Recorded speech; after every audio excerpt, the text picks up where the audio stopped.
right, we got another question, this time about buying a business from Bruce. He asks, how should we incorporate the owner's salary into our evaluation of a business that we're looking at? And the simple answer to this is that what a seller is paying himself, the owner of the business, doesn't actually matter.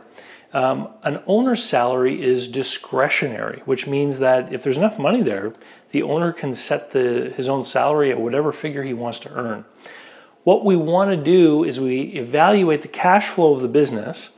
So we have the sales, and we remove all of the expenses, and we remove the non-cash items, and we remove the items that don't have any impact on us, like the amount of interest that the company paid, because we're going to have our own capital structure, our own interest charges and payments that we're going to consider later in the process.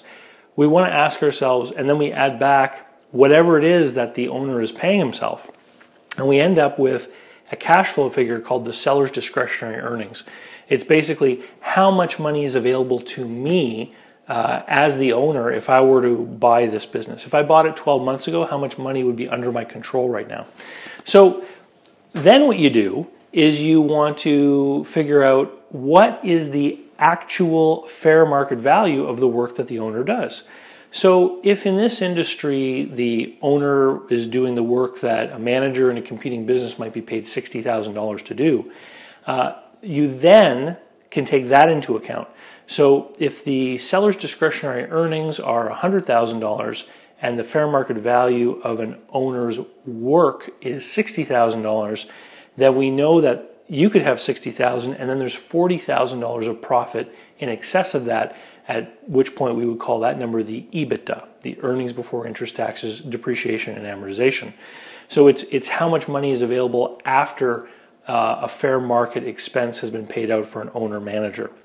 Now, what you're going to find, though, if you go out looking at businesses, is that owners' salaries are going to be all over the place, and sometimes they're dictated by their tax advisors, who might say to them, you know, this year you're going to take out this amount as salary and this amount as dividends, for example, because of everything they've got going on in their life from a tax planning perspective. What you're also going to find is that when you add back the owner's salary, maybe they pay themselves 50 grand, and then you later on work out what the fair market wages of that role is, you're going to find that people often underpay themselves when they're owners. It's actually quite sad. You end up in a situation where the SDE figure, the seller's discretionary earnings, actually doesn't add up to the fair market wages of what someone doing that role as an employee should earn. And what that means is that you're not actually looking at a business to buy, you're looking at a job. Because if there's no profit in excess of what the fair market value of your labor is going to be, then there's no way that you can get a return on your down payment as an investor, and there's no way that you're going to be able to get the additional money you need to service the debt that you've taken on to buy the business, which means it's going to come out of your pocket, which means you are exposing yourself to risk and making an investment, all for the privilege of earning less than you would if you just went out and find a similar job from some other employer.